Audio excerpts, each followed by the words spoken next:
Mr. Krishnamurti, in our last conversation, we were beginning to talk about consciousness and its relation to death in the context of living as a total movement. Yes. And we even touched on the word reincarnation toward the end, when we had to draw our conversation to its conclusion. I do hope that we can begin to continue there. You see, one of the factors in death is the mind is so frightened. We are so frightened of that very word, and nobody talks about it. I mean, it isn't a daily conversation. It is something to be avoided, something that is inevitable. For God's sake, keep it as far away as possible.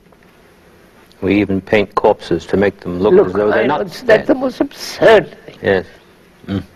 Now, what we are discussing, sir, is, isn't it, the understanding of death, its relation to living, and this thing called love. One cannot possibly understand the immensity, and it is immense, what this thing called death, unless there is real freedom from fear. That's why we talked some time ago about the problem of fear. Without really freeing the mind, unless the mind frees itself from fear, there is no possibility of understanding the extraordinary beauty, strength, and the vitality of death.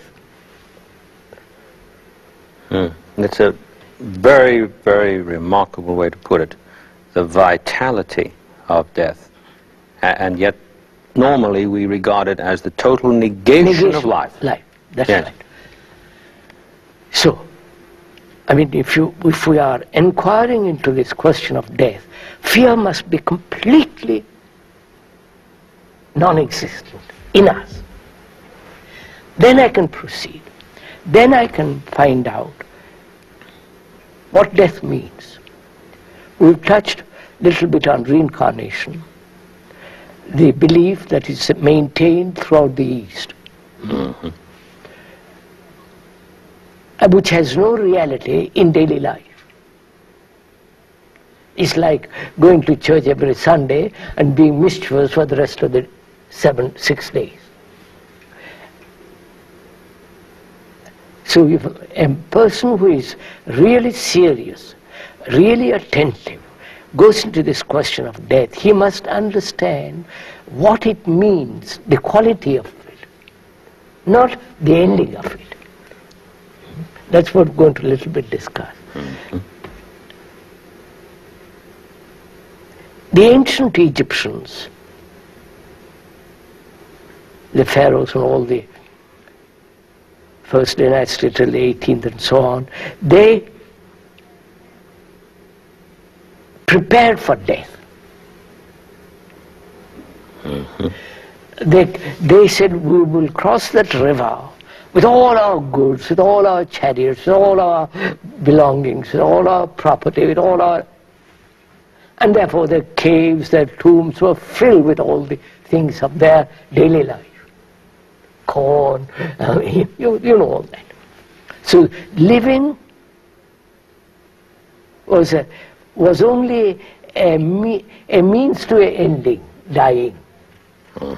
That's one way of looking at it. The other is reincarnation, which is the Indian Asiatic outlook. And there is this whole idea of resurrection of the Christians. Reborn, carried by Gabriel angel and all that to heaven, and you would be... Now, what is the fact? These are all theories, suppositions, beliefs, and non-facts. I mean, supposed to be born, Jesus come out of the grave, resurrected physically. That is just a belief. There were no cameras there. There were no 10 people say, yes, I saw it. It's only somebody imagined. We'll go into that little later.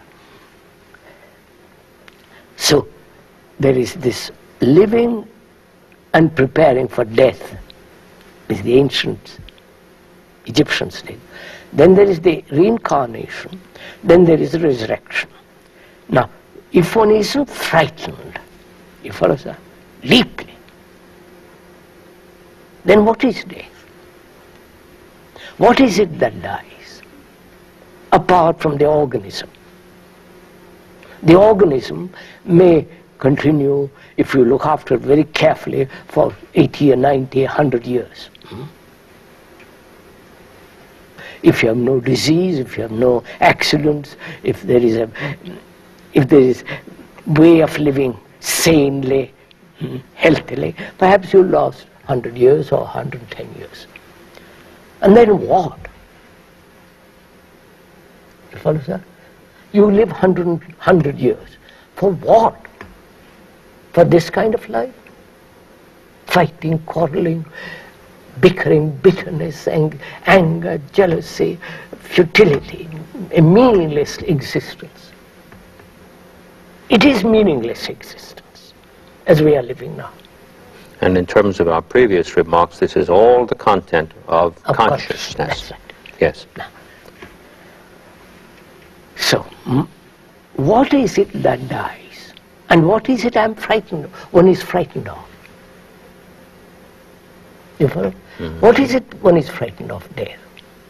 Losing the known, losing my wife, losing my house, losing all the things I've acquired, losing this content of consciousness. So, can the content of consciousness totally be emptied? You follow, sir? Yes, I do. Which is the living. The dying is the living. When the content is totally emptied.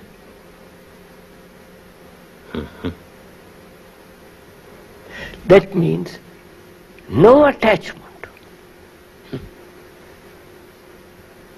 It is not a brutal cutting off, but the understanding of attachment, the understanding of dependency, the understanding of acquisition, power, position, anxiety, all that.